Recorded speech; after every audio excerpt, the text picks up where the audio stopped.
ख्याल में आप सबको नोटिफिकेशन भी आ गया होगा। ओके, सो वीक 1 में मॉड्यूल 2 पार्ट 1, इस मॉड्यूल 2 को हमने मॉड्यूल 2 को मैंने डिवाइड कर दिया था 2 पार्ट्स के अंदर, क्योंकि उसमें थोड़ी सी चीज़ें ज़्यादा थी और हमारे पास थोड़ा सा टाइम भी था, इस तरह से कि हम वीक 1 में भी थोड़ा सा उसको कवर कर लें एंड देन हम उसको वीक 2 में उसका कुछ हिस्सा देखेंगे। तो पार्ट 1 के अंदर हमारे पास again Angular components and directives हैं, क्रिएटिंग एंड यूजिंग कंपोनेंट्स के, किसी कंपोनेंट को क्रिएट कैसे करना है, यूज कैसे करना है, फिर कंपोनेंट्स के अंदर टेम्पलेट्स क्या है और डेटा बाइंडिंग क्या है, इसके ऊपर हम आज इंशाल्लाह डिस्कशन करेंगे अपने सेशन में। तो एंगुलर कंपोनेंट्स को मैंने काफ़ी काफ़ी हद तक डिफाइन कर दिया था, लेकिन एक छोटा सा ब्रीफ सा इंट्रोडक्शन अगेन मैं आप लोगों को दे देता हूँ। लेकिन उससे पहले हम थोड़ा सा स्लाइड को एक नज़र देख लेते हैं कि Angular components and directives are fundamental building blocks of Angular application. Building blocks क्या होते हैं ये मैंने पहले भी डिफाइन कर दिए थे कि किसी भी बिल्डिंग का एक स्पेसिफिक स्ट्रक्चर होता है, एक बेस होती है जिसके ऊपर आपकी बिल्डिंग जो है रिलाई कर रही होती है। अगर आप रियल टाइम में भी देखें तो बहुत बड़ी बड़ी बिल्डिंग्स जो होती हैं वो उनको बनाने के लिए पहले एक कुछ पिलर्स बनाए जाते हैं स्पेसिफिक स्ट्रक्चर के, उनके ऊपर आपकी सारी बिल्डिंग जो है वो रिलाई करती है, उनके ऊपर वो सारी बिल्डिंग खड़ी होती है। तो इसी तरीके से एंगुलर एप्लीकेशन के अंदर भी कंपोनेंट्स और डायरेक्टिव्स एंड इवन के मॉड्यूल्स जो हैं ये हमारे बिल्डिंग ब्लॉक्स होते हैं, इनके बगैर आपकी एंगुलर की एप्लीकेशन इनकम्प्लीट होती है, एप्लीकेशन प्रॉपर से खड़ी नहीं हो सकती इसके ऊपर। तो कंपोनेंट्स क्या करता है, कंपोनेंट्स एनकैप्सुलेट करता है आपकी टेम्पलेट्स को, आपकी स्टाइलिंग्स को, आपके उस स्क्रीन के स्पेसिफिक पोर्शन के बिहेवियर को कंट्रोल कर रहा होता है, यूजर इंटरफेस को कंट्रोल कर रहा होता है। कंट्रोल करने से क्या मुराद है कि आपके यूजर इंटरफेस के ऊपर कुछ स्पेसिफिक काम हो रहे होते हैं, तो वो लाइक आप कुछ इनपुट फील्ड के अंदर कुछ लिख रहे होते हैं या माउस मूव करवा रहे होते हैं, माउस के क्लिक के ऊपर कोई इवेंट परफॉर्म कर रहे होते हैं, तो ये जो बिहेवियर होता है ये कंपोनेंट्स के अंदर कंपोनेंट इन सारी चीज़ों को कंट्रोल कर रहा होता है। तो कंपोनेंट्स फिर अलाउ करता है डेवलपर को क्रिएट करने के लिए रियूजेबल कोड लिखने के लिए, रियूजेबल कंपोनेंट्स बनाने के लिए, रियूजेबल मॉड्यूल्स बनाने के लिए, मॉड्यूल्स के डिफरेंट पीसेस बनाने के लिए कंपोनेंट्स जो है वो सपोर्ट कर रहा होता है। They promote a structured approach to UI development and enable the creation of dynamic and interactive elements. Dynamic और इंटरएक्टिव एलिमेंट्स को कंट्रोल कर रहा होता है, उनको प्रमोट कर रहा होता है, उनकी डेवलपमेंट की अप्रोच को यूटिलाइज करवा रहा होता है। दूसरी तरफ अगर हम इसके अपने अपोजिट में देखें तो डायरेक्टिव्स क्या हैं, directives on the other hand are instructions in the DOM. DOM क्या होता है, डॉक्यूमेंट ऑब्जेक्ट मॉडल। अब ये क्या चीज है, इसको भी हम देखते हैं, that extend the capabilities of HTML। तो डायरेक्टिव क्या करता है, आपकी जो HTML लिखी जाती है, जो ब्राउजर के ऊपर HTML लोड हो रही होती है, उसकी कैपेबिलिटीज को, उसकी फंक्शनैलिटीज को, उसकी परफॉर्मेंस को, उस उन सारी चीज़ों को उनकी एनहांसमेंट कर रहा होता है, उसको एक्सटेंड कर रहा होता है। They allows developer to attach custom behaviors to elements, modify their appearance or behavior and create reusable functionalities। ठीक है, तो इससे क्या होता है कि डेवलपर को हेल्प होती है कि वो अपनी किसी भी एंगुलर के कंपोनेंट को, किसी भी कंपोनेंट के अंदर जो HTML लिखी जाती है या जो वेब पेज के ऊपर जो HTML लिखी जाती है, यूज की जाती है, उसके उसके बिहेवियर को कस्टमाइज करने में हेल्प कर रहा होता है, उसकी अपीयरेंस को, यानी उसका जो विजुअलाइजेशन होती है, जो उसकी पिक्चर होती है जो आपको सामने, जैसे इवन कि अगर आप इसको कंसीडर करें कि ये एक स्लाइड जो है ये बेसिकली एक एंगुलर एक वेब पेज है, तो यहाँ पे ये जो कलर आ रहा है तो ये जो है डायरेक्टिव के साथ, डायरेक्टिव आपको हेल्प कर रहा होता है कि आप ये कलर लगा सकते हैं, डायरेक्टिव्स आपको हेल्प कर रहे होते हैं कि आप इनका साइज, फॉन्ट साइज बढ़ा सकते हैं। डायरेक्टिव्स आपको इतनी भी हेल्प करता है कि आप ये जैसे एक लोगो लिखा हुआ है साइप्रोन सॉल्यूशंस, तो डायरेक्टिव्स आपको ये भी हेल्प करता है कि आप अपने किसी पेज के ऊपर इस तरह के लोगोज भी अटैच कर सकते हैं। तो ये सारी चीजें करने के लिए अगेन यस, इसके लिए फिर आपकी लॉजिक्स होती हैं, आपके फंक्शनैलिटी होती है जो आप यूज कर रहे होते हैं, लिख रहे होते हैं। तो इन दोनों चीजों में क्या होता है, together these two concepts from the backbone of Angular architecture. तो क्या कहता है कि ये दोनों कॉन्सेप्ट्स जो हैं, components and directives, are the backbone of Angular architecture. अब बैकबोन क्या होता है ये आप सबको पता है कि बैकबोन क्या किसी चीज की किसी भी मटेरियल की रियल टाइम में अगर आपको एग्जांपल लें तो किसी भी बिल्डिंग की एक बैकबोन क्या होती है, उसका एक स्ट्रक्चर होता है। तो इसी तरीके से ये जो दो कॉन्सेप्ट्स हैं ये भी एंगुलर आर्किटेक्चर के बैकबोन है। ये क्या करते हैं, फोस्टरिंग कोड रियूजेबिलिटी, आपके कोड की रियूजेबिलिटी को बढ़ाते हैं, इसकी मेंटेनेंस को बढ़ाते हैं, इसके एनहांस करते हैं ओवरऑल डेवलपमेंट के एक्सपीरियंस को। क्या आप के एक डेवलपर जो है डेवलपमेंट जो कर रहा है उसका एक्सपीरियंस क्या है ये उसको एनहांस कर रहे होते हैं मिलकर। तो हम इसकी थोड़ी सी डिटेल में जाते हैं। तो उसके लिए जो हमने अपनी एक एप्लीकेशन क्रिएट की थी सेशन ट्रेनिंग सेशन के नाम से, हम इसको थोड़ा सा दोबारा देखते हैं कि कंपोनेंट क्या है एंड देन हम मूव करेंगे डायरेक्टिव की तरफ।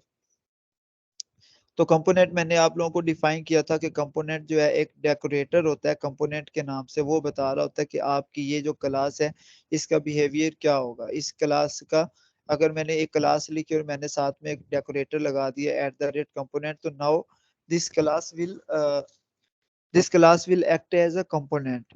अब इसके अंदर क्या है कि इसके अंदर आपके पास कुछ सिलेक्टर्स आ जाते हैं जो इस कंपोनेंट का नेम डिफाइन कर रहे होते हैं। फिर इसके साथ एक टेम्पलेट यूआरएल्स आ जाता है जो ये बताता है कि आपने जो इसके साथ एचटीएमएल यूज करनी है वो कहाँ पर आप लिखेंगे। इस तरीके से स्टाइल शीट्स आ जाती हैं, स्टाइल यूआरएल्स आ जाते हैं, आप वो प्रोवाइड करते हैं।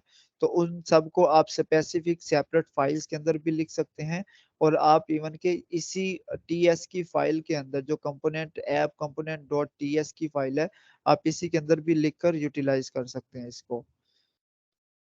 तो ये ओवरऑल एक कंपोनेंट का एक मेटा डेटा होता है जो ये सारी चीजें कंट्रोल कर रहा होता है, जो जो इस कंपोनेंट के बिहेवियर को बता रहा होता है, डिफाइन कर रहा होता है। तो कंपोनेंट डेकोरेटर इस काम के लिए इंतहाई जरूरी चीज होती है। ठीक है। एंड इवन के डायरेक्टिव्स की अगर मैं यहाँ पर बात करूँ तो सम हाउ डायरेक्टिव्स को भी कहा, जो कंपोनेंट्स होते हैं इनको भी बोला जाता है कि ये डायरेक्टिव्स हैं। तो इसकी डायरेक्टिव की डेफिनेशन में हम फर्दर हम इसकी डिटेल देखते हैं, लेकिन इससे पहले कंपोनेंट को जनरेट कैसे किया जाता है, उसको यूटिलाइज कैसे करना है, थोड़ा सा हम इस एग्जांपल को देख लेते हैं। तो इसको करने के लिए सबसे पहले हम चलते हैं अपनी ऐप कंपोनेंट की जो HTML लिखी हुई है इसके अंदर, और इसको चेक करते हैं कि यहाँ पर क्या हो रहा है। तो आप यहाँ पर देख रहे हैं कि इसने सबसे पहले एक टैग यूज किया स्टाइल का, देन इसने एक टैग यूज किया div का, फिर अगेन एक टैग इसने यूज किया है HTML के अंदर div का टैग है, देन उसके बाद नीचे आया तो इसने कहा कि राउटर आउटलेट। अब राउटर आउटलेट क्या है ये भी हम देखते हैं, लेकिन इससे पहले हम थोड़ा सा इनलाइन स्टाइलिंग को टैकल करते हैं कि ये क्या है। तो किसी भी एंगुलर की एप्लीकेशन के अंदर किसी भी कंपोनेंट के अंदर आप स्टाइल को इस तरीके से यूटिलाइज कर सकते हो। इसको बोला जाता है कि ये आपकी इसको आप इनलाइन स्टाइल का नेम भी दे सकते हैं, लेकिन बेसिकली इनलाइन स्टाइल जो है वो थोड़ी सी इससे थोड़ा सा एक डिफरेंट कॉन्सेप्ट होता है। उसमें क्या होता है कि आप जो टैग यूज कर रहे होते हैं उसके अंदर आप अपनी स्पेसिफिक स्टाइलिंग जो है वो डिफाइन कर रहे होते हैं। जैसे अगर मैं यहाँ पे स्टाइल ये एक डिव है जिसके अंदर एक क्लास लगाई हुई है मैंने स्पेसर, तो अगर मैं यहाँ पे इसको यूं लिख दूं कि स्टाइल लगाओ क्या फॉन्ट साइज 20 पिक्सल, तो इसको मैं कहूंगा कि ये मेरी इनलाइन स्टाइलिंग है। ठीक है। तो इसको इस div टैग के अंदर इस HTML के एलिमेंट के इंटरनल में जो स्टाइल यूज किया जाता है, जो स्टाइल को इम्प्लीमेंट किया जाता है, इसको बोला जाता है कि ये इनलाइन स्टाइलिंग है। लेकिन इसके अलावा स्टाइलिंग करने के लिए HTML की स्टाइलिंग करने के लिए आप स्टाइल के टैग यूज करके आप उसी HTML फाइल के अंदर भी अपनी क्लासेस वगैरह डिफाइन कर सकते हैं, अपने एट्रीब्यूट्स लिख सकते हैं कि जो जो एट्रीब्यूट्स जो स्टाइल शीट जो स्टाइल में अप्लाई करना चाह रहा हूँ वो किस तरह का होगा, वो क्या कर रहा होगा। जैसे अगर हम यहाँ पे देखें कॉलन होस्ट, तो ये यहाँ पे क्या कर रहा है कि आपके पूरे ऐप कंपोनेंट के अंदर इसने फॉन्ट फैमिली एक अप्लाई कर दी है कि वो ब्लिंक मैक्स सिस्टम का फॉन्ट होगा। उसको उसने बता दिया कि रोबोटो टाइप का होगा, एरियल होगा, सैंस सेरिफ होगा, जैसे आपके पास माइक्रोसॉफ्ट वर्ड के अंदर होता है। देन इस होस्ट एट्रीब्यूट के अंदर होस्ट क्लास के अंदर इसने बता दिया कि एक फ़ॉन्ट साइज़ का एट्रीब्यूट होगा जो पूरे ऐप कंपोनेंट के अंदर अप्लाई होगा और उसमें क्या होगा कि आपने फ़ॉन्ट साइज़ बताया 14 पिक्सल। सेम इस तरीके से आपने कलर डिफ़ाइन कर दिया कि जो टेक्स्ट लिखा जा रहा है उसका कलर क्या होगा। इस तरीके से अगर आप फर्दर नीचे देखें तो H1, H2, H3 ये डिफरेंट एलिमेंट्स एचटीएमएल के एलिमेंट्स हैं, एचटीएमएल के बिल्ट इन टैग्स हैं और आप इनको भी डायरेक्ट इनके ऊपर स्टाइलिंग एट्रीब्यूट्स अप्लाई कर सकते हैं। जैसे इसने यहाँ पे लिखा मार्जिन 8 पिक्सल एंड 0। अब इसका क्या मतलब है कि आप टॉप और बॉटम से 8 पिक्सल का मार्जिन दे रहे हैं, लेकिन लेफ्ट और राइट से आपने मार्जिन 0 कर दिया। तो कोई एक बॉक्स जैसे अगर मैं इसको अगर हम इसको यहाँ पे ओपन कर लें लोकल होस्ट 4200, अगर आप ये देखें कि ये एक बॉक्स है, अगर आप इसको कंसीडर करें कि ये एक बॉक्स है जिसके अंदर मेरी एप्लीकेशन का नाम आ रहा है और ये रॉकेट का आइकॉन बना हुआ है, इसमें क्या हो रहा है आप इसको कंसीडर करें कि ये एक बॉक्स है। तो अगर मैं इसके ऊपर एक स्टाइल अप्लाई कर दूं और वो स्टाइल क्या हो मार्जिन 8 पिक्सल एंड 0, तो इसका मतलब ये है कि टॉप से और बॉटम से एक स्पेस आ जाएगी इस एट्रीब्यूट के अंदर, इस एलिमेंट के अंदर 8 पिक्सल की एक स्पेस आ जाएगी, लेकिन लेफ्ट और राइट से ये 0 रहेगा। तो ये इस तरीके की डिफरेंट स्टाइलिंग्स होती हैं जो आप अप्लाई कर लेते हैं। अब अगर जैसे मैं इसको आप देखें तो मैं इसको जैसे होवर कर रहा हूँ तो इसके नीचे एक शेडो क्रिएट हो रहा है, तो ये आपका इस इनलाइन स्टाइल के साथ पॉसिबल है। इवन कि आप इसको स्पेसिफिक स्टाइल शीट की फाइल के अंदर लिख सकते हैं। जैसे अगर मैं इस ओवरऑल स्टाइलिंग को यहाँ से कॉपी करूँ,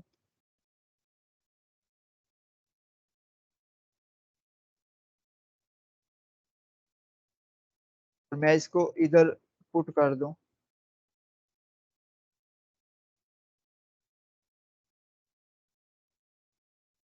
देखिए अभी भी इसकी स्टाइलिंग सेम वही आ रही है। जैसे यहाँ पे इसने कलर बता दिया, एक वेलकम लिख दिया, फिर इसने ये आइकॉन लगा दिया और आगे इसने ये कंटेंट लिख दिया। अगर आप इस पे होवर करें तो ये इसके नीचे एक शेडो क्रिएट हो रहा है। तो ये सारी चीजें आपको इस स्टाइलिंग के अंदर नजर आएंगी, इस स्टाइल शीट SCSS की फाइल में मिल जाएंगी। ठीक है, तो ये बाय डिफॉल्ट जब एक एंगुलर की एप्लीकेशन क्रिएट की जाती है तो उसका ये बिहेवियर होता है। ठीक है, उसके बाद इसने यहाँ पे HTML लिखना स्टार्ट किया। HTML लिखते हुए इसने क्या कहा, इसने कहा कि एक टूल बार बना दो। जैसे आप यहाँ पे टॉप पर देख रहे हैं कि एक इसने टूल बार डिफाइन कर दी। फिर इसने इसके अंदर कुछ वेलकम लिखा, कुछ आइकॉन्स अप्लाई किए, कुछ SVG इमेजेस लगाई। देन इसके बाद ये नीचे कंटेंट वाला पेज लेकर आया जिसके अंदर आपका ये सारा कंटेंट पड़ा है, रिसोर्सेज हैं, ये डिफरेंट बटन्स हैं। इनके नीचे आपको ये कुछ स्टेप्स बता रहा है कि आप इसमें क्या कर सकते हो, कंपोनेंट कैसे जनरेट कर सकते हो, एंगुलर मटेरियल को कैसे इंस्टॉल कर सकते हो, PWA सपोर्ट कैसे एप्लीकेशन के अंदर दे सकते हो, डिपेंडेंसी कैसे ऐड कर सकते हो। इस तरीके से run and watch test build for production, ये वाली सारी कमांड्स उसने यहाँ पे आपको बता दी कि आप कैसे इनको यूटिलाइज करके क्रिएट कर सकते हो। ठीक है, तो जैसे इसने यहाँ पे बताया कि new component NG generate component XYZ। अब हमारे अगर हम इसमें देखें कि स्लाइड्स के अंदर क्या हो रहा है, हमारे पार्ट वीक 1 के मॉड्यूल 2 के अंदर क्या है कि हमने ये भी देखना है कि हमारे पास कंपोनेंट्स क्रिएट कैसे होते हैं और उनको यूज कैसे किया जाता है। तो हम तो उसने कंपोनेंट क्रिएट करने के लिए यहाँ पे आपको एक कमांड बता दी एनजी जनरेट कंपोनेंट, एंड आपने उस कंपोनेंट का एक नेम बता दिया कि आप इस नेम के साथ आप इस कमांड को यूज करते हुए कंपोनेंट को जनरेट कर सकते हैं। ठीक है, तो इसको क्या इसकी इम्प्लीमेंटेशन भी हम अभी चेक करते हैं। तो ये बेसिकली एक ओवरव्यू था छोटा सा कंपोनेंट का, कि कंपोनेंट के अंदर क्या होता है कि एक HTML की फाइल होती है, एक स्टाइल शीट की फाइल होती है और एक फंक्शनैलिटी की फाइल होती है जो जो .ts के साथ .ts की एक्सटेंशन के साथ क्रिएट होती है।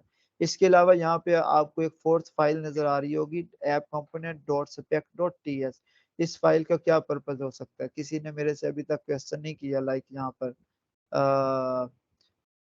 बट शायद करना चाहिए था, लेकिन चले मैं आपको बता देता हूँ इस फाइल का क्या पर्पज होता है। किसी भी कंपोनेंट के अंदर जब भी आप कोई कंपोनेंट जनरेट करते हैं एंगुलर की एप्लीकेशन के अंदर, तो ये एक फाइल एक्स्ट्रा एक फाइल क्रिएट हो जाती है। इस फाइल का पर्पज ये होता है कि जब आप एंगुलर की एप्लीकेशन के अंदर यूनिट टेस्टिंग कर रहे होते हैं, तो वो यूनिट टेस्टिंग के लिए जो आप लॉजिक्स लिख रहे होते हैं, जो आप यूनिट टेस्ट लिख रहे होते हैं कि मैं क्या टेस्ट करना चाह रहा हूँ, क्या फंक्शनैलिटी परफॉर्म करवाना चाह रहा हूँ, वो आप सारी की सारी इस फाइल के अंदर डिफाइन कर रहे होते हैं। जैसे शुड क्रिएट दी ऐप, कि एक ऐप क्रिएट हो जानी चाहिए, ये एक इसका टेस्ट केस लिखा हुआ है। जब आप इसकी टेस्टिंग को चलाने की कोशिश करेंगे जैस्मीन फ्रेमवर्क के साथ, जैस्मीन कर्मा फ्रेमवर्क के साथ, जिसके मैंने कल भी एक डेफिनेशन बताई थी आप लोगों को, तो वो इस टेस्ट केस को एग्जीक्यूट करेगा एक एंगुलर के कंपोनेंट को जनरेट करते हुए, एप्लीकेशन को जनरेट करते हुए, और उस टेस्ट को एग्जीक्यूट करके उसका रिजल्ट बताएगा कि अगर कंपोनेंट क्रिएट हो गया तो दैट्स मीन कि ये इसका टेस्ट केस पास हो गया। ठीक है, तो ये फाइल बेसिकली हमारे पास टेस्टिंग के लिए यूज हो रही होती है, लेकिन फॉर द टाइम हम इसको इग्नोर कर सकते हैं क्योंकि हम अभी टेस्टिंग के ऊपर बात नहीं कर सकते कर रहे, क्योंकि हम बेसिकली अभी सिर्फ कंपोनेंट को देख रहे हैं कि कंपोनेंट होता क्या है। ठीक है, तो इस तरीके से हमने कंपोनेंट की डेफिनेशन देख ली कि कंपोनेंट कंसिस्ट कर रहा होता है तीन चार स्पेसिफिक चीजों के ऊपर। सबसे पहले उसका एक नेम होता है, सबसे पहले उसके एक सिलेक्टर होता है उस कंपोनेंट को यूटिलाइज करने के लिए, फिर उसके पास एक टेम्पलेट फाइल का यूआरएल होता है जिसके अंदर उसकी एचटीएमएल लिखी जाती है, टेम्पलेट लिखा जाता है। फिर उसके बाद एक स्टाइल यूआरएल होता है जिसके अंदर उसकी स्टाइलिंग की फाइल लिखी जाती है, स्टाइलिंग प्रोवाइड की जाती है और उनको यूटिलाइज किया जाता है। देन उसकी अपनी एक फंक्शनैलिटी होती है जो आप इस क्लास के अंदर कंट्रोल कर रहे होते हैं।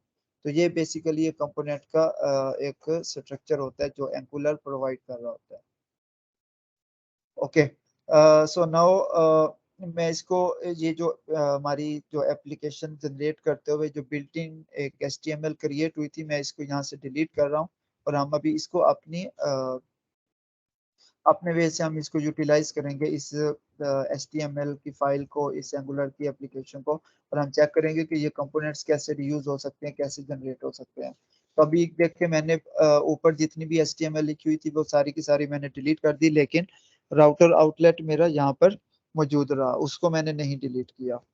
तो राउटर आउटलेट से आप लोगों को आप लोगों के माइंड में अगर कोई क्वेश्चन आ रहा हो तो या कोई एक खाका सा आ रहा हो, क्योंकि हमने कल भी एक स्पेसिफिक चीज के ऊपर बात की थी, अगर आप लोगों में से किसी को याद हो राउटिंग के ऊपर, कोई डिफाइन कर सकता है कि राउटिंग के ऊपर हमने कल क्या क्या डिस्कशन की थी, उसके अंदर क्या हो रहा था।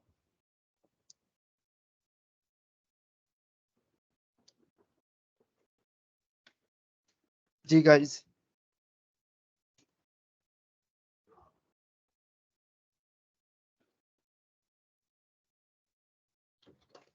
सर हाँ आउटलेट सर, की बात कर रहे हैं मैं ये या सब ओवरऑल चाहता राउटिंग कि की बात कर रहे हैं? हम जब किसी एक पेज से या तो एक फॉर्म से दूसरे फॉर्म पे मूव करते हैं तो जी उसके लिए हम यूज करेंगे। ठीक है, इसके अलावा के अलावा जी और उस्मान आप बस कुछ बोल ये रहे थे। पॉइंट मेरे जहन में था। सर मैं पूछ रहा हूँ राउटर आउटलेट के बारे में बात कर रहे हैं या ओवरऑल राउटिंग के बारे में बात कर रहे हैं?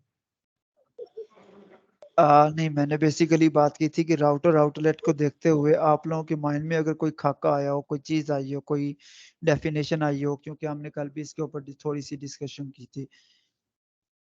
सर आउटलेट बेसिकली एक आप कह सकते हैं कि एक सोर्स है कि उसके ऊपर हर चीज जो है ना वो राउट करा जाती है, यानी कि इसके ब्याह पे ये चीज लोड हो रही है तो राउटर आउटलेट इसका काम करता है, अगर आप इसको वर्डली लें।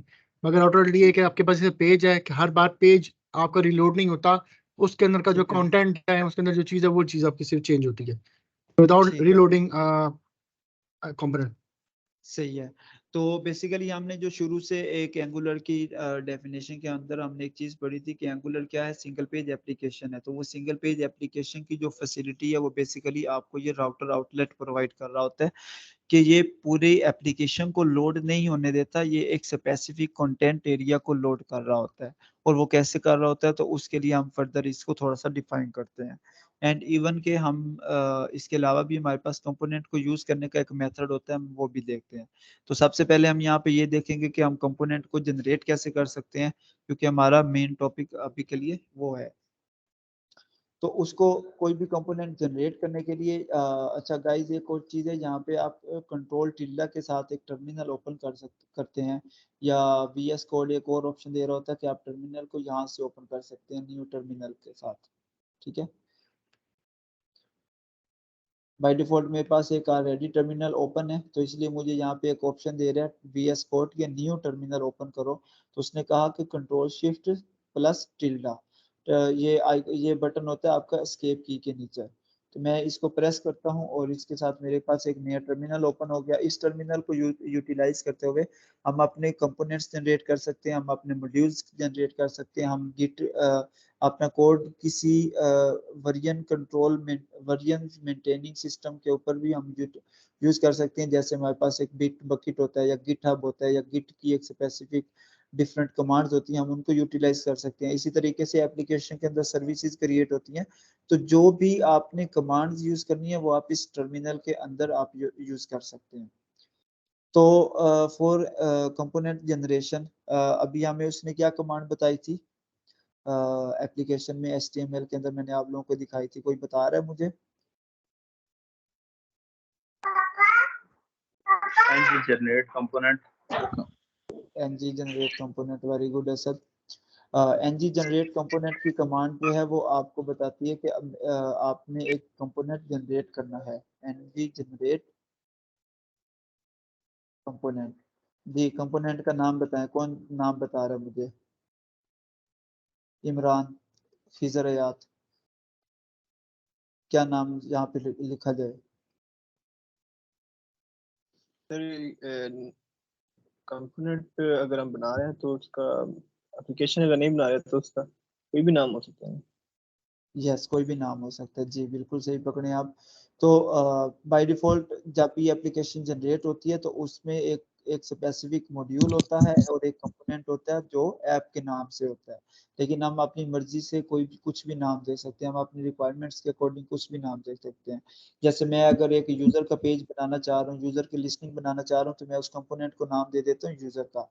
मैंने ng generate component and user लिखा तो इसने इंटर करने पर एक कंपोनेंट जनरेट कर दिया। अब कंपोनेंट जनरेट होने का मतलब ये है कि कंपोनेंट जनरेट हुआ मतलब उसकी डिफरेंट फाइल्स क्रिएट हुई, HTML की फाइल, CSS की फाइल, फंक्शनैलिटी TS की फाइल, spec.ts टेस्टिंग वाली फाइल, ये सारी फाइल्स जनरेट तो हो गई। लेकिन इसने यहाँ पे एक ये ऑप्शन भी लिखा है, अपडेट source/app/app.module.ts। ये कोई डिफाइन कर सकता है कि इसका पर्पस यहाँ पर क्या है, मतलब ये उसने क्यों इसको अपडेट क्यों किया?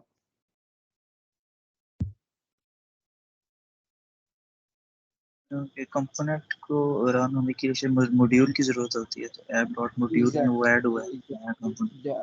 वेरी गुड, वेरी गुड, बिल्कुल सही, बिल्कुल सही कहा आपने कि कोई भी कंपोनेंट जो है वो बेसिकली एक मॉड्यूल के अंदर क्रिएट हो रहा होता है, एक मॉड्यूल के अंदर रजिस्टर हो रहा होता है। तो इसलिए जब मैंने सिंपल एक कमांड लिख दी ng जनरेट कंपोनेंट यूजर, तो उसने क्या किया, एक कंपोनेंट तो यूजर के नाम से जनरेट कर दिया, लेकिन साथ ही उसने इसको बाय डिफॉल्ट ऐप मॉड्यूल के अंदर रजिस्टर भी कर दिया यहाँ पर। ठीक है, तो अब इस कंपोनेंट को अगर आप दोबारा से देखें तो इसके अंदर भी आपको सेम चीजें नजर आ रही हैं, user dot component dot TS की file, spec dot TS, SCSS and HTML। अगर आप इसकी TS के अंदर जाएं तो यहाँ पे देखें एक सेलेक्टर आ गया, कंपोनेंट का नेम आ गया, app dash user, template URL जोड़ दिया, स्टाइल URL जोड़ दिया, इसके साथ उसने यूजर का कंपोनेंट का नेम लिखा और एक आगे built in functionality, built in interface को उसने इंप्लीमेंट करवा दिया एनजीओ मीट के नाम से। ठीक है, तो ये पूरे का पूरा एक कंपोनेंट आपके पास जनरेट हो गया जो कि रजिस्टर हो गया ऐप मॉड्यूल के अंदर। ठीक है, अब इसको हमने यूटिलाइज करना है। अभी ये सिंपल यहाँ पे एक कंपोनेंट जनरेट हुआ है, अभी इसके अंदर जो काम भी हो रहा है वो कहीं पे हमें नजर नहीं आ रहा हमारी एप्लीकेशन के अंदर। अगर आप यहाँ पर देखें तो कुछ भी नजर नहीं आ रहा, ये सिंपल एक वाइट स्क्रीन उसने शो की हुई है। तो इसको देखने के लिए हम क्या करते हैं, हम अगेन सबसे पहले तो ऐप कंपोनेंट के अंदर जो हमने HTML में जो चेंजेस की थी एक दफा हम उनको रिवर्ट करते हैं। ठीक है, और इसके अंदर ये टूल बार इधर ही लिखा रहने देते हैं। उसके बाद ये जो कंटेंट वाली HTML है हम इसको उठाकर अपने यूजर के कंपोनेंट की जो HTML है उसमें प्लेस कर देते हैं। तो इससे क्या होगा, अभी के लिए इससे क्या इम्प्लीमेंटेशन होगी, क्या डिफरेंस नजर आएगा, कोई बता सकता है मुझे?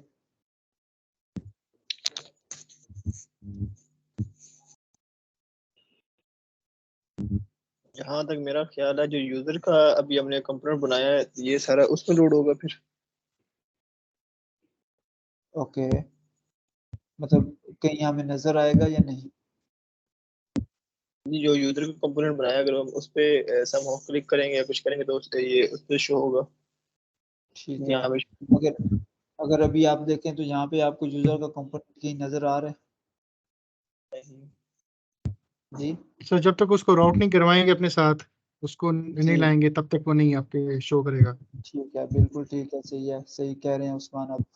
तो जब हम किसी भी एप्लीकेशन को किसी भी कंपोनेंट को जब तक हम यूटिलाइज नहीं करेंगे प्रॉपर वे से, अब उसको यूटिलाइज करने के लिए हम उसे राउटर आउटलेट के साथ यूज करें या हम उसको सिंपली उसका सिलेक्टर कॉल कर दें, तो तब तक वो आपको नजर नहीं आएगा आपके फ्रंट एंड के ऊपर, आपके वेब ब्राउजर के अंदर। ठीक है, तो अब यहाँ पे देखिए, यहाँ पे एक एरर भी ये रेज कर रहा है टाइटल के ऊपर। मेरा ख्याल है इसके ऊपर हम बाद में मूव करें, सबसे पहले हम इसको एक दफा यूटिलाइज करके चेक करें कि ये क्या चीज है।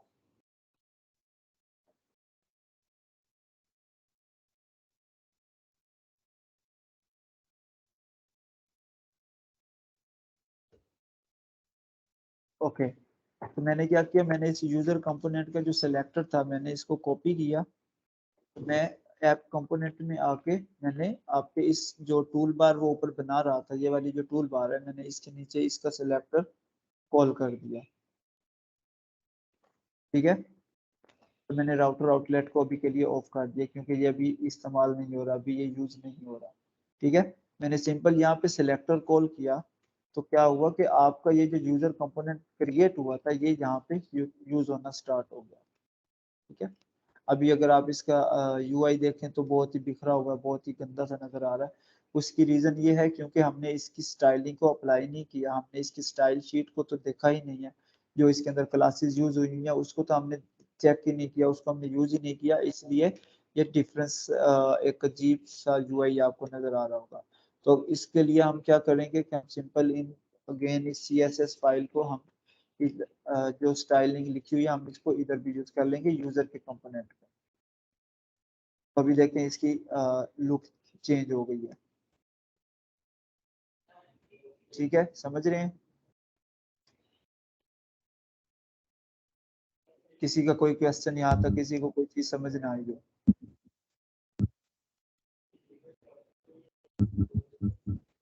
मेरे ख्याल में सब क्लियर है। मुझे समझ आ गया है। ओके ओके, सो तो ये हमारे पास एक छोटा सा लाइक एक हमें एग्जांपल नजर आई कि हम कोई कंपोनेंट कैसे जनरेट करते हैं, उस कंपोनेंट को कैसे यूज करते हैं। तो ये एक सिंपल सा यूज था कि हम उसके सिलेक्टर को कॉल कर दें और हम उसके अंदर जो चीज जो HTML लिखी हुई है हम उसको यूज कर लें। फिर इसके बाद दूसरी चीज आती है हमारे पास राउटर आउटलेट। राउटर आउटलेट कैसे काम कर रहा होता है, कोई बताएगा मुझे?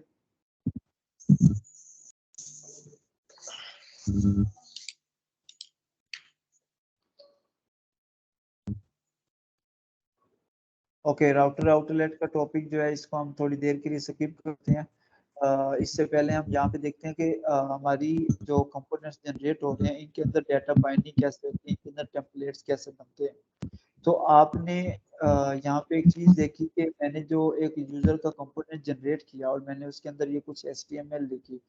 ये HTML बेसिकली टेम्पलेट, इस HTML को एक नेम दिया जाता है, इसको कहा जाता है टेम्पलेट्स। टेम्पलेट लिखना, टेम्पलेट राइट करना, टेम्पलेट क्रिएट करना। ठीक है, तो हम इसको कह सकते हैं कि ये हमारे पास एक टेम्पलेट लिखा गया, जिस उसके अंदर क्या हो रहा है, इस टेम्पलेट के अंदर हम क्या कर रहे हैं, हमने बताया कि हमने एप्लीकेशन का नेम लिखा, हमने ये एक आइकन ड्रॉ किया, हमने ये एक टाइटल लिखा रिसोर्सेज का, उसके बाद हमने कुछ बॉक्सेस कुछ बटन्स बना के हमने उनके क्लिक के ऊपर कुछ इवेंट परफॉर्म करवाए। देन हमारे पास एक हमने एक छोटी सी स्क्रीन बनाई, छोटी सी विंडो बनाई, जिसके अंदर क्या हुआ कि इस इन बटन्स के क्लिक पर कुछ कमांड्स उसने हमें यहाँ पे रेंडर करवा दी, कुछ कमांड्स उसने शो करवा दी इन बटन्स के क्लिक के ऊपर। तो ये जितना भी ये यूआई बन गया, इसको बेसिकली हम कहते हैं कि हमने एक टेम्पलेट क्रिएट कर दिया। ठीक है, क्लियर है?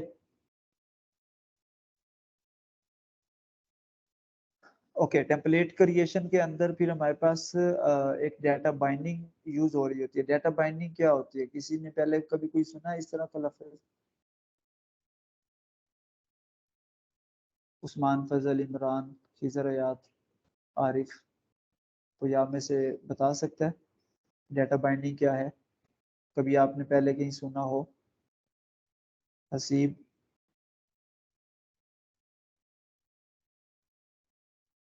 ओके मैं डिफाइन कर देता सुना हूँ। तो है लेकिन आइडिया नहीं है मतलब। आपके माइंड में लाइक क्या आइडिया, क्या समझ आ रही है आपको डाटा बाइंडिंग की? क्या आपके मतलब क्या कि थॉट्स है? मुख्तलिफ डाटा वगैरह जिसके अंदर जाता है वो बाइंडिंग क्या होती है? लाइक अगर आप रियल टाइम सिनेरियो में देखें तो बाइंडिंग क्या होता है?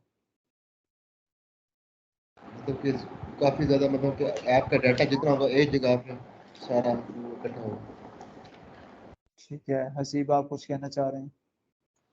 कि जो दो चीज़ों को जोड़िए उसको बाइंडिंग कहते हैं। ठीक है, तो डाटा बाइंडिंग यहाँ पे क्या होगी? यही होगी कि दो चीज़ों को आपस में जोड़ रहे हो, टुगेदर जोड़ रहे हो या सिंक्रोनाइज कर रहे हो आपस में। ठीक है, डाटा बाइंडिंग बेसिकली एंगुलर के अंदर डाटा बाइंडिंग क्या होती है कि आपके पास कुछ वेरिएबल्स हैं जिनके अंदर कुछ स्पेसिफिक वैल्यूज आ रही हैं।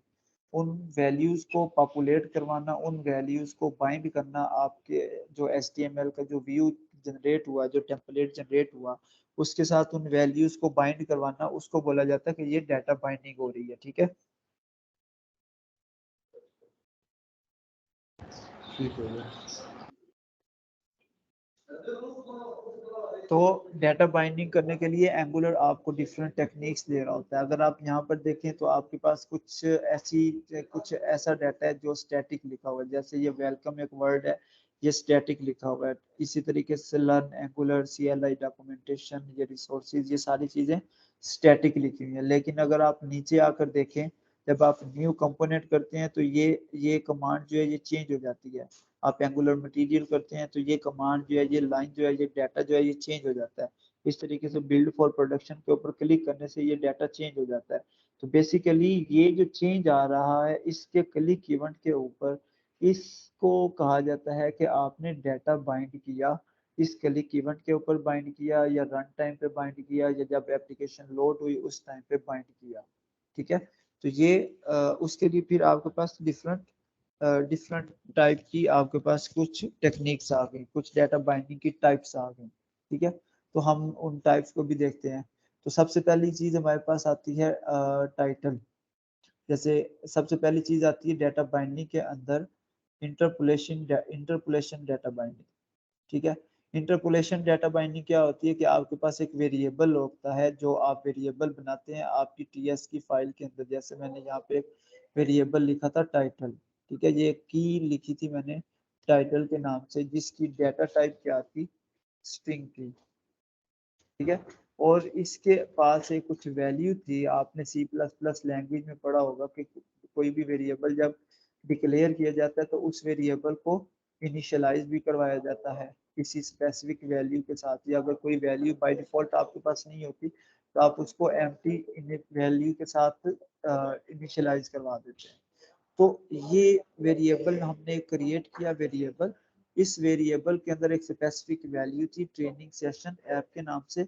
इस वैल्यू को हमने पास कर दिया हमारी जो HTML है उसके अंदर। कैसे पास किया? इस इंटरपोलेशन डाटा बाइंडिंग के जरिए। तो इसको हमने बोला कि हमने एक डाटा बाइंडिंग की है। और डाटा बाइंडिंग की टेक्निक कौन सी यूज की है, डाटा बाइंडिंग की टाइप कौन सी यूज किया? Interpolation data binding. ठीक है, अब इंटरपोलेशन डाटा बाइंडिंग करने के लिए स्पेसिफिक सिंटैक्स है। वो सिंटैक्स आप लोगों को यहाँ पे नजर आ रहा होगा कि आप डबल करली ब्रेसेस को यूज कर रहे होते हैं, डबल करली ब्रैकेट्स को। ठीक है, तो अब अगर आप एप्लीकेशन को लोड करके देखें तो आपके पास ये टाइटल यहाँ पे चेंज हो जाएगा। मैं इस फाइल को जाके सेव करता हूँ Ctrl+S के साथ। Ctrl+S, फाइल सेव हो गई। इसके पास जो वैल्यू चेंज हुई थी वो यहाँ पे आपको रेंडर होकर नजर आ गई। ट्रेनिंग सेशन ऐप इसका नेम नजर आ गया। इस तरीके से अगर मैं किसी फर्दर किसी पर्सन का नाम लिख दूं, जैसे मैंने कहा कि उस्मान का नाम लिख दिया, उस्मान फजल सॉफ्टवेयर हाउस। अब ये इसका टाइटल एक आ गया, तो ये टाइटल यहाँ पे चेंज होके आपको इस तरीके से नजर आ गया। ठीक है, तो ये रन टाइम पे, ये बेसिकली एप्लीकेशन के लोड होने के टाइम पे डाटा बाइंडिंग हुई इंटरपोलेशन टाइप की, और उसके अंदर उस वेरिएबल के अंदर जो वैल्यूज बनी थी वो यहाँ पे पॉपुलेट होगी, वो यहाँ पे व्यू के अंदर ऐड होगी। ठीक है, ओके, यहाँ तक क्लियर है सबको?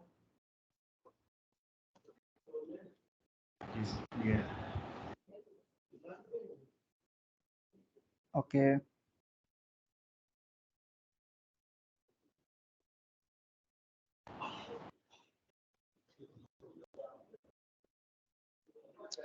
इसी तरीके से हमारे पास ओके नाउ मैं मूव कर रहा हूँ एंगुलर की जो ऑफिशियल डॉक्यूमेंटेशन है उसके ऊपर, थोड़ा सा वहां से भी देखते हैं उसके अंदर क्या बताया हुआ है।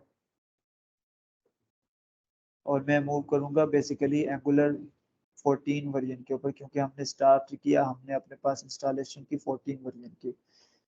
तो इंट्रोडक्शन टू एंगुलर डॉक्यूमेंटेशन, उसने कुछ ये चीज़ें बताई हुई कि सोफिस्टिकेटेड सिंगल पेज एप्लीकेशन है जो एक एंगुलर को आपको फ्रेमवर्क प्रोवाइड कर रहा है, इसके अंदर आप सारा कुछ कर सकते हैं। गेटिंग स्टार्टेड के ऊपर मैं मूव करता हूँ, तो उसने बताया कि आपकी प्रीरिक्विजिटीज क्या है, एचटीएमएल, जावास्क्रिप्ट, टाइपस्क्रिप्ट एंड फला फला। देन उसने कहा कि आपके पास एक बेसिक आर्किटेक्चर क्या है, कि आप इसके अंदर कंपोनेंट्स क्रिएट करते हैं, मॉड्यूल क्रिएट करते हैं, फला फला। ठीक है, तो हम इसको अभी छोड़कर हम चल मूव कर रहे हैं कंपोनेंट्स के ऊपर।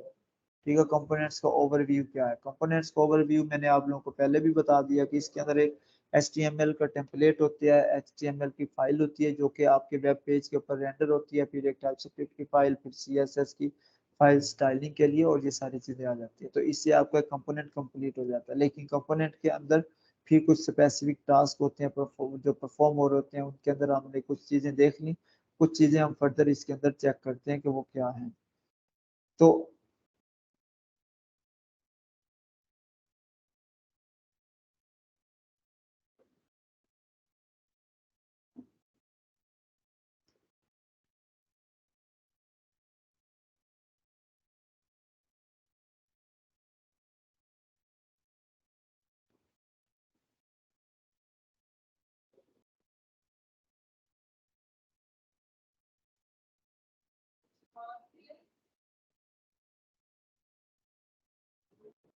जी, तो हम बात कर रहे थे टेम्पलेट्स की। तो टेम्पलेट्स के अंदर हमारे पास क्या आया कि बेसिक्स ऑफ टेम्पलेट्स के अंदर हमने बताया कि टेम्पलेट्स के अंदर हमने सिंपल HTML लिखी, और उस HTML के अंदर हमने डाटा बाइंडिंग की। तो डाटा बाइंडिंग के अंदर उसने सबसे पहले एक एग्जांपल दे दी आपको इंटरपोलेशन की, डिस्प्लेइंग वैल्यूज विद इंटरपोलेशन। ये डाटा बाइंडिंग की एक टाइप है जिसको बोला जाता है इंटरपोलेशन डाटा बाइंडिंग। इंटरपोलेशन क्या होती है कि रेफर्स करती है आपके एक्सप्रेशंस को, उसको यूटिलाइज कर रही होती है, उसके अंदर जो वैल्यू आ रही होती है उसको व्यू के साथ डॉम के साथ मैनिपुलेट कर रही होती है, उसको डॉम के साथ बाइंड कर रही होती है, व्यू के साथ जोड़ रही होती है। तो जैसे उसने यहाँ पे एक एग्जांपल दी, by default interpolation uses the double curly braces and as delimiters. फिर उसने कहा कि ये कैसे काम करता है, consider an Angular component that contains a current customer variable. उसने कहा कि एक वेरिएबल बनाया, उस वेरिएबल को इनिशियलाइज किया इस वैल्यू के साथ, उस वैल्यू को मैंने यहाँ पे इंटरपोलेशन के साथ अटैच कर दिया, तो मुझे व्यू के ऊपर नजर आ गया, और इसकी मैंने आपको एग्जांपल बता दी। इसी तरीके से आप कोई इमेज का टैग यूज करते हैं, उसको कोई स्पेसिफिक सोर्स देना चाह रहे हैं, कोई पाथ देना चाह रहे हैं, तो आप वो भी इस तरीके से दे सकते हैं। ठीक है, उसके बाद नेक्स्ट हमारे पास डाटा बाइंडिंग की टेक्निक क्या आती है, प्रॉपर्टी बाइंडिंग। प्रॉपर्टी बाइंडिंग के अंदर क्या होता है कि आप कुछ प्रॉपर्टीज को बाइंड कर रहे होते हैं, कुछ प्रॉपर्टीज को रन टाइम पे चेंज कर रहे होते हैं, कुछ प्रॉपर्टीज की वैल्यूज को मैनिपुलेट कर रहे होते हैं रन टाइम पे या लोडिंग टाइम पे, या बट किसी बटन के क्लिक करने के ऊपर। तो वो जो बाइंडिंग होती है उसको बोला जाता है कि ये हमारे पास प्रॉपर्टी बाइंडिंग। प्रॉपर्टी बाइंडिंग के अंदर आप एक सिंटेक्स होता है बाइंडिंग का, वो क्या यूज कर रहे होते हैं, स्क्वायर ब्रैकेट्स के अंदर आप उसको यूज कर रहे होते हैं, स्क्वायर ब्रैकेट्स के साथ आप ये प्रॉपर्टी बाइंडिंग कर रहे होते हैं। अगर आप यहाँ पे देखें तो इमेज का टैग है, उसके अंदर उसने स्क्वायर ब्रैकेट को यूज किया सोर्स के साथ, और उसको एक वेरिएबल पास कर दिया। इस वेरिएबल के अंदर जो वैल्यू होगी वो इस प्रॉपर्टी बाइंडिंग के जरिए इस इमेज के टैग को मिल जाएगी, और वो उसको शो करवा देगा। ठीक है,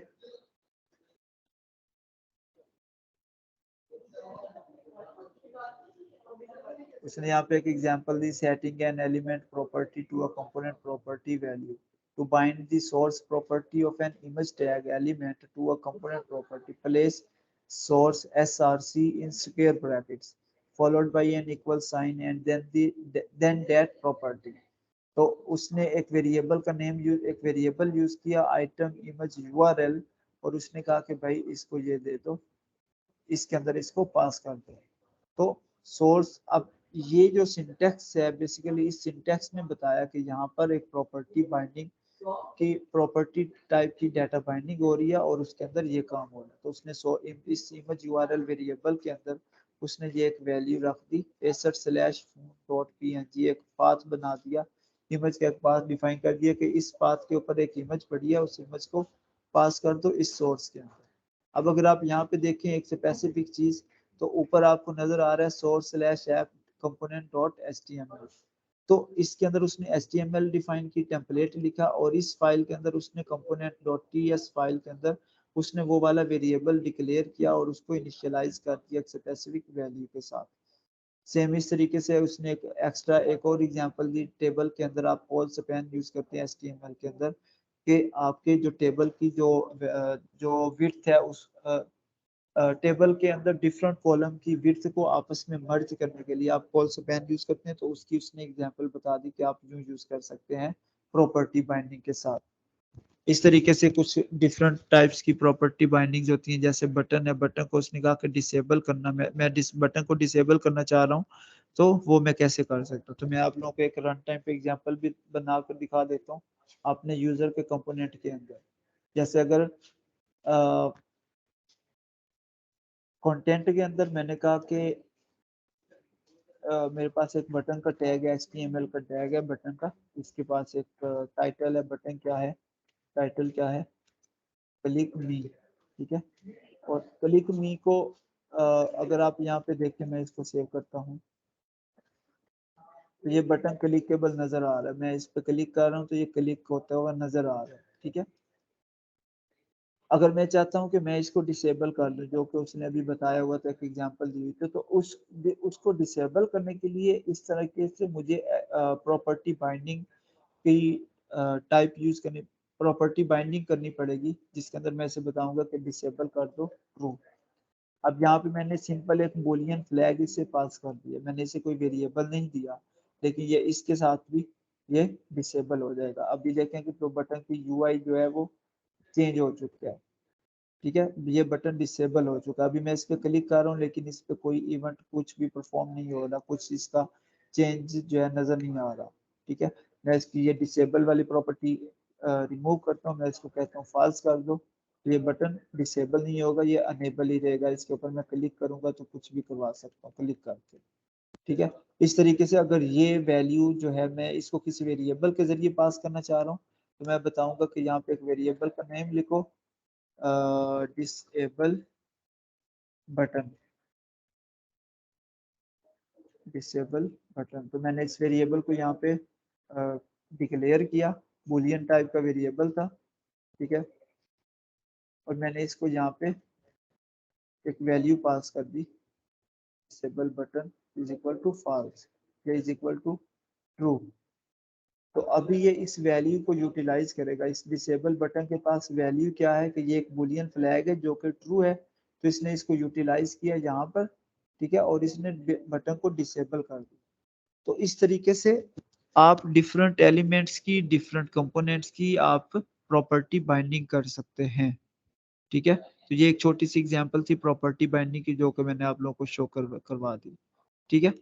उसके बाद हमारे पास आ जाती है इवेंट बाइंडिंग। इवेंट बाइंडिंग के अंदर क्या होता है कि आप जैसे अभी हम एक बटन प्रेस कर रहे थे, तो बटन के क्लिक करने पर कुछ काम होना चाहिए। लेट सपोज बटन के क्लिक करने पर मैं पेज का कलर चेंज करवाना चाह रहा हूँ, या मैं कोई टाइटल लिखा हुआ है मैं टाइटल चेंज करना चाह रहा हूँ, तो हम वो चीज करवा सकते हैं, ठीक है। तो वो कैसे करवाते हैं, बाइंडिंग, इवेंट बाइंडिंग का सिंटैक्स क्या होता है कि आप राउंड ब्रैकेट्स के अंदर ये क्लिक बताते हैं, इवेंट की टाइप, इवेंट का टाइप बता देते हैं कि क्लिक करना है या चेंज करना है या ऑब्जर्व करना है, ब्लर करना है, फोकस करना है, वो आप उसकी टाइप यहाँ पर बताते हैं और उसके आगे एक फंक्शन कॉल कर देते हैं। वो फंक्शन जो है आपकी टीएस की फाइल के अंदर डिक्लेयर किया जाता है, डिफाइन किया जाता है, वहाँ पे वो फंक्शन लिखा जाता है। उस फंक्शन के अंदर आप कुछ भी कोई भी काम करना चाह रहे हैं तो आप उसके अंदर कर सकते हैं। तो इसकी एग्जांपल को हम कैसे यूटिलाइज कर सकते हैं, कैसे चेक कर सकते हैं, मैं इसको कॉपी करता हूँ, click is equal to on save, और मैं इसको यहाँ पे यूज कर लेता हूँ प्रॉपर्टी बाइंडिंग के आगे। ठीक है, अब इसमें ये एरर दे रहा है ऑन सेव के फंक्शन के ऊपर। वो एरर क्यों दे रहा है? वो कहता है does not exist on type user component. वो कहता है कि ये वाला बटन, ये वाला फंक्शन जो है यूजर के कंपोनेंट के अंदर एग्जिस्ट ही नहीं करता, तो आप कैसे यूज कर रहे हो? तो उसने एरर दे दिया। तो इस एरर को रिमूव करने के लिए हम इस फंक्शन को सबसे पहले अपने टीएस के अंदर डिफाइन करेंगे। ठीक है, हमने जैसे ही फंक्शन डिफाइन किया उसने ये एरर रिमूव कर दिया, लेकिन अभी इस फंक्शन के ऊपर कुछ भी नहीं हुआ। इस फंक्शन के ऊपर हम क्या करवाना चाह रहे हैं? लेट्स सपोज हम इस फंक्शन के क्लिक के ऊपर, क्लिक मी टू, हम इसका टाइटल चेंज कर देते हैं, click me to change title. हमने पहले सबसे पहले तो बटन का टाइटल चेंज किया, click me to change title, लेकिन अभी तक ये बटन डिसेबल्ड है। क्यों? क्योंकि इसके अंदर प्रॉपर्टी बाइंडिंग यूज हुई है जिसके अंदर हमने डिसेबल बटन के वेरिएबल को ट्रू किया हुआ। तो हम इसको बाय डिफॉल्ट फॉल्स कर देते हैं। इससे क्या होगा कि हमारे पास बटन जो है अनेबल फॉर्म में आ गया। ठीक है, अब इसके क्लिक के ऊपर हम क्या करवाना चाह रहे हैं? हम ये चाहते हैं कि इसके क्लिक करने पर ये वाला टाइटल जो है हमारा चेंज हो जाए।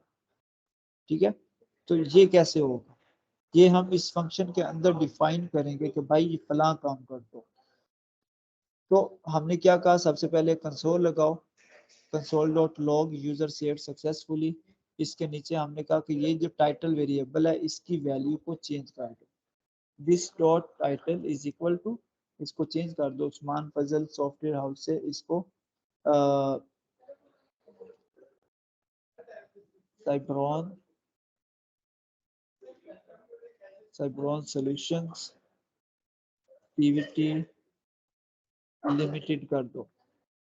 ठीक है, जैसे ही हमने ये सेव किया और हमने उस बटन को क्लिक किया तो ये क्या होगा कि ये टाइटल आपका चेंज हो जाएगा। अभी ध्यान से देखिएगा ये क्या कर रहा है, उस्मान फजल सॉफ्टवेयर हाउस, ये इसने यहाँ पे चेंज कर दिया इस बटन के क्लिक करने पर। तो इसको हम बोलेंगे कि ये हमारे पास एक क्लिक इवेंट है, ये हमारे पास एक इवेंट बाइंडिंग है कि मैं इस बटन के ऊपर कुछ क्लिक कर रहा हूँ, मैं इस बटन के ऊपर माउस का बटन क्लिक कर रहा हूँ, या इस बटन के होवर करने के ऊपर मैं इसके साथ इससे कोई चीज चेंज करवा रहा हूँ, तो उसको मैं बोलूंगा कि मैंने इवेंट बाइंडिंग कर दी। मेरे पास इवेंट आया कि जी इस बटन को मैंने क्लिक किया, तो उस इवेंट को मैंने यूटिलाइज करके मैंने ये वाला टाइटल चेंज करवा दिया। तो ये हमारे पास डेटा बाइंडिंग की थर्ड टाइप है, इवेंट बाइंडिंग। ठीक है, किसी का कोई क्वेश्चन हो यहाँ तक?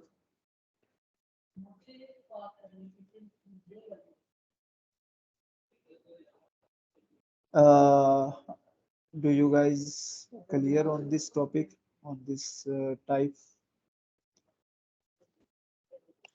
जी जी ये समझ आ गया। जी हसीब, आपको भी अंडरस्टैंड हो रहा है सब? इमरान? जी जी समझ आ रही है।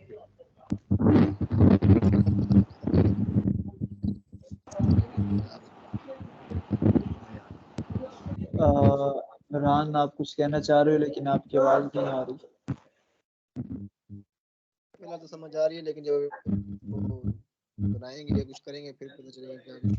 बिल्कुल ठीक है, अभी के लिए आपको लेक्चर दे रहा हूँ, आप लोगों को बोलकर बता रहा हूँ, जैसा आपको बातों बातों में क्लियर हो रहा होगा, लेकिन एक्चुअल में तब भी सारी चीजें क्लियर होंगी जब आप इसकी खुद प्रैक्टिस करते हो। ठीक है, असल में ये जो चीजें हैं मुझे रिकॉल हो रही हैं, क्योंकि मैंने प्रोग्रामिंग कोर्स नहीं करी यूनिवर्सिटी के बाद, ये ऐसी चीज। सॉरी आपकी आवाज क्लियर नहीं है। मैंने कहा ये चीजें मुझे रिकॉल हो रही है, मतलब अभी काफी ऐसा प्रोग्रामिंग छोड़ी रखी थी ना, इस वजह से ठीक है, ठीक है, आहिस्ता आहिस्ता बिल्कुल चीजें। ठीक है। अच्छा गाइस, मैं आप लोगों को एक और चीज यहाँ पे दिखा देता हूँ। आप इंस्पेक्ट करें इस एप्लीकेशन को, अपने इस HTML के पेज को, तो इंस्पेक्शन करने के ऊपर आपके पास ये डिफरेंट टैब नजर आते हैं, डिफरेंट इस छोटी सी स्क्रीन के अंदर। इसमें आप अपनी जो आप HTML लिख रहे होते हैं आप उसको भी चेंज कर सकते हैं, उसको रन टाइम पे कुछ वैल्यूज चेंज करवा के, कुछ क्लासेस, कुछ स्टाइल एट्रीब्यूट्स चेंज करवा के आप वो भी देख सकते हैं। और इससे क्या होता है कि आपको डेवलपमेंट करते हुए आपको पता होता है कि मेरी इस एप्लीकेशन के अंदर मैं जो काम करना चाह रहा हूँ क्या वो ठीक हो रहा है, या मैं कुछ नया अप्लाई करना चाह रहा हूँ तो वो कैसे हो सकता है। तो उसके लिए आप थोड़ी सी पहले इधर टेस्टिंग करके चीज़ें चेक कर सकते हैं, ठीक है। एंड दूसरी चीज़, आप इसके अंदर प्रॉपर जब आप डेवलपमेंट स्टार्ट करेंगे तो क्या होगा कि आपको नीचे कभी कंसोल देखना पड़ेगा, कभी सर्वर के साथ कम्युनिकेशन करते हुए API देखनी पड़ेगी। तो वो सारी काफ़ी सारी चीज़ें जो है वो आपको फिर यहाँ से हेल्प कर रही होती हैं। तो अभी के लिए एक चीज़ बताना चाह रहा था, कंसोल विंडो। कंसोल विंडो किस काम के लिए होती है कि आप जब भी कोई चीज़ परफॉर्म कर रहे होते हैं, कोई डेवलपमेंट कर रहे होते हैं, तो उसके अंदर बहुत सारी चीज़ें ऐसी आती हैं कि आपको रन टाइम पे उनको टेस्ट करना पड़ता है।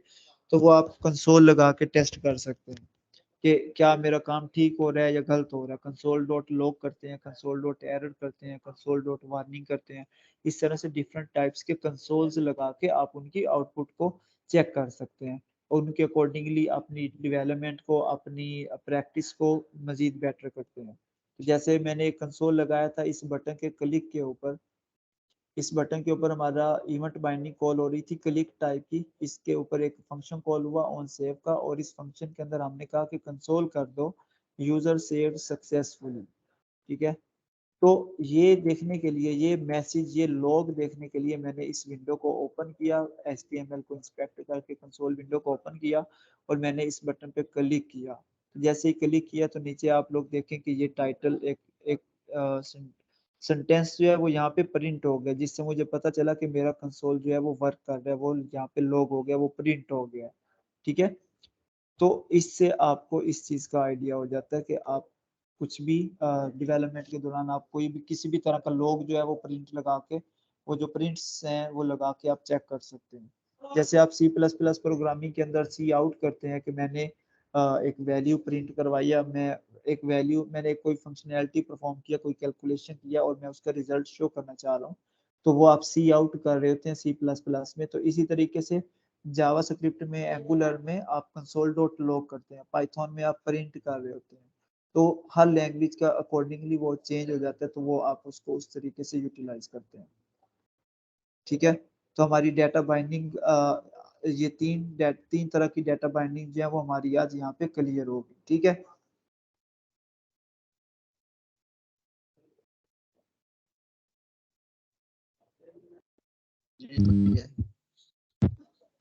ओके, तो हमारे वीक 1 के मॉड्यूल 2 के पार्ट 1 में हमारे पास क्या ऑप्शन था, क्या डॉक्यूमेंटेशन थी, एंगुलर के components and directives, creating and using of components, component templates and data binding.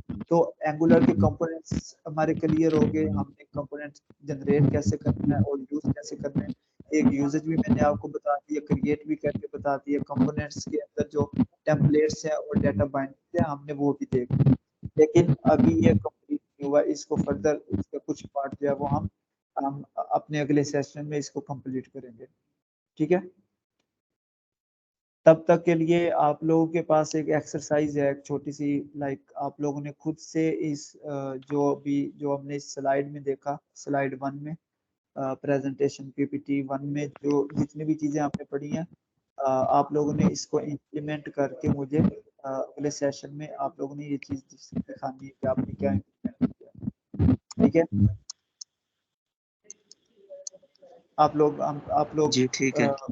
Code करके मुझे बताएंगे कि हमने डाटा बाइंडिंग को इस तरह से यूज किया, आपने कंपोनेंट्स को ऐसे करके जनरेट किया, फलां कंपोनेंट जनरेट किया, कंपोनेंट को हमने ऐसे यूटिलाइज किया, इसको राउटिंग के साथ यूटिलाइज किया, या इसका सिलेक्टर कॉल करके यूटिलाइज किया। एंड इवन के जो हमने आर्किटेक्चर लेवल की जो चीज़ें थोड़ी सी पढ़ी थी, आपने मुझे उन सब की अंडरस्टैंडिंग देनी है, क्योंकि आज आप लोग शायद उस तरह से वो क्वेश्चन को आंसर नहीं कर सके, शायद आप लोगों के पास टाइम थोड़ा था, अंडरस्टैंड नहीं हो सका।